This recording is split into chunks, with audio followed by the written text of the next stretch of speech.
Infração. Você saberia definir o que é infração?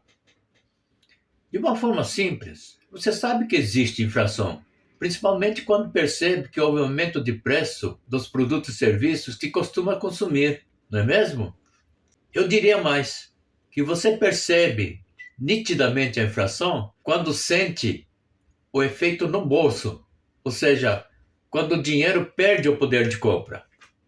Tecnicamente, a inflação é o aumento generalizado dos preços de bens e serviços ao longo do tempo. A definição é simples assim, né? E quando há redução generalizada dos preços de bens e serviços, ocorre a deflação, como aconteceu em agosto, né, deste ano, cuja deflação foi de menos 0,02%. Ou seja, os preços em geral sofreram redução em 0,02%. Ela é mensurada por índices de preços como o IPCA, que é Índice de Preços ao Consumidor Ampliado, cujo índice é adotado como índice oficial pelo governo federal. Existem outros indicadores ou índices de inflação, tem que ser sempre índice de preços ao consumidor. A inflação diminui o poder de compra da moeda.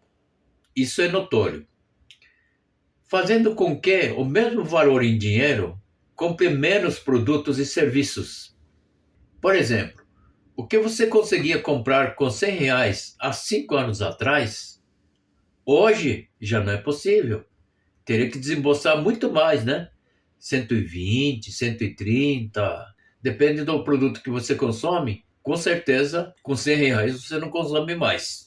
É fácil perceber também quando o salário ou renda não acompanha a inflação e o custo de vida sobe, de modo que a população perde o poder de compra. O aumento nos índices de inflação pode ser influenciado por diferentes causas. 1. Aumento na demanda, aumento nos custos de produção, inércia inflacionária e também emissão de moeda.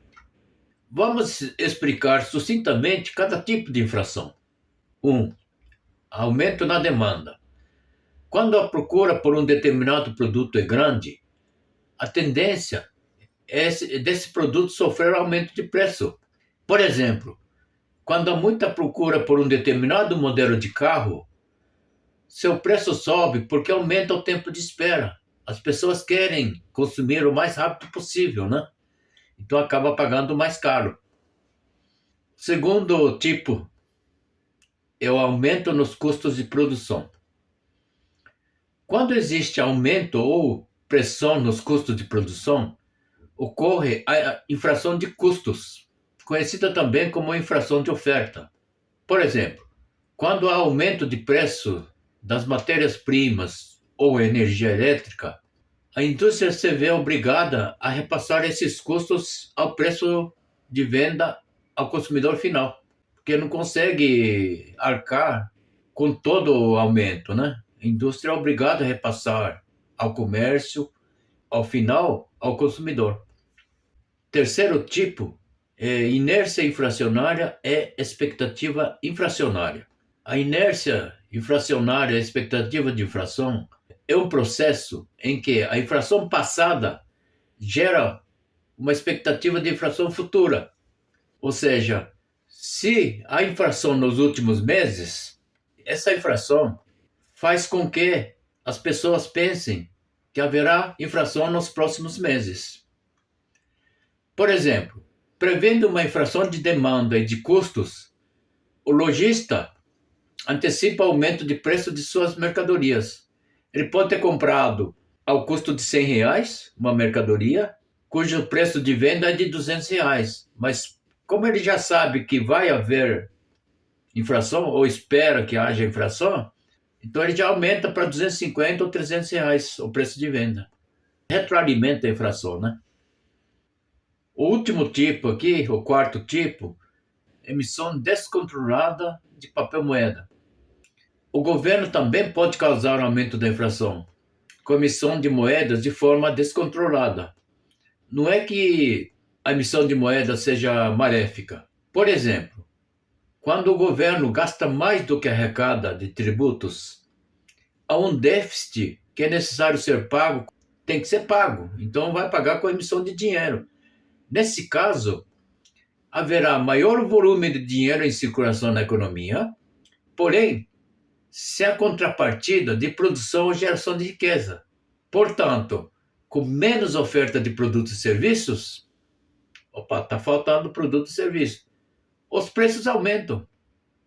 A seguir, vamos mostrar um exemplo prático de como percebemos a inflação, porque é difícil definir, né?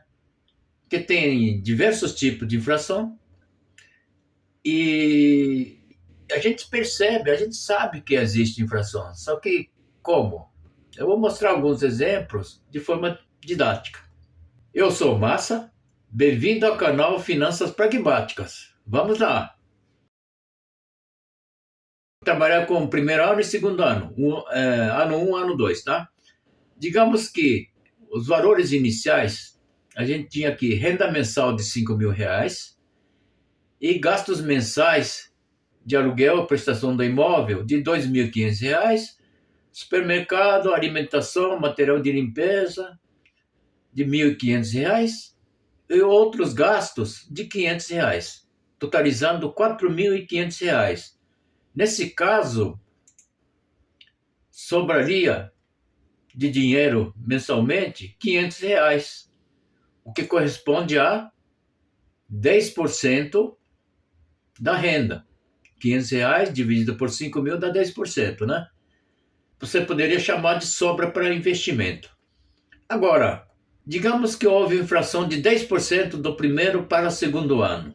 Nessa hipótese aqui, tudo fica indexado, tanto a renda como os gastos. Renda mensal, reajustado com a inflação, vai para R$ 5.500, né? 10%. Gastos mensais, aluguel e prestação de imóvel, 2.500 vezes 10%, 2.750, né? No total. Supermercado, alimentação, 10%, mais dá R$ 1.650. Outros gastos, 500, vai para 550. Total de R$ 4.950. Ou seja, você tem uma renda mensal de R$ 5.500 e gastos mensais de R$ 4.950. Vai sobrar um valor de R$ 550. E R$ 550 é 10% de 5.500, né? Portanto, aqui você não sente a inflação. Quer dizer, não sente muito, né? Porque está tudo indexado. Então, nesse caso, você continua tendo os 10% de sobra de caixa para investimento. Agora, imagina o seguinte. Digamos que, nesta hipótese aqui, a renda não é reajustada. Continua do primeiro ano para o segundo ano, é o mesmo valor. E reajusta 10% nos gastos mensais, no total de R$ 4.950. O que vai acontecer? 5.000 de renda, menos 4.950 de gastos mensais, sobram R$ 50. Isso dá 1%. Lembra que na hipótese anterior, sobravam 10% da renda? Aqui já sobra 1% só. Então aqui você sente mais. Bom, isso aqui a gente está falando de uma forma geral, em termos macros. Agora vamos pensar um pouco na sua inflação pessoal, inflação individual, inflação da sua família. Porque tem coisas que o Brasil inteiro consome e você não consome, né? Então, por exemplo, digamos que inflação em nível país tenha sido de 10%. Mas a renda mensal, sua renda mensal, subiu para 5.200. E os gastos mensais subiram. Aluguel e prestação do imóvel de 2.500 foi para 2.600. Supermercado, alimentação, de 1.500 foi para 1.850. Outros gastos, de 500 foi para 800. Totalizando R$ 5.250. Olha só, Se você teve um aumento de salário de R$ 5.200 e seus consumos, a sua cesta de consumo, se você tivesse consumindo a mesma coisa que vinha consumindo anteriormente, você teria que pagar, desembolsar R$ 5.250, ou seja, faltaria R$ 50 no orçamento. Sobra de caixa, opa, aqui na verdade não é sobra de caixa, é falta de caixa, né? Menos 1%. Então, nesse caso, o que tem que ser feito? As donas de casa sabem muito bem. Nas entrevistas e noticiários de TV, as donas de casa falam, né, que deixa de consumir a carne ou substitui a carne bovina pela carne de frango e assim vai, né? Ou você substitui os produtos de consumo ou deixa de consumir. Não tem outra alternativa. Senão, o orçamento fica negativo. Não é assim? A vida cotidiana atualmente não está assim. O que a gente ganha já não está dando para pagar os gastos mensais, né? Então a gente percebe mais a inflação nesses casos. Comenta aí se você sente a inflação, como você percebe a inflação, através de que você percebe a inflação. Cada um tem uma percepção diferente, não é mesmo?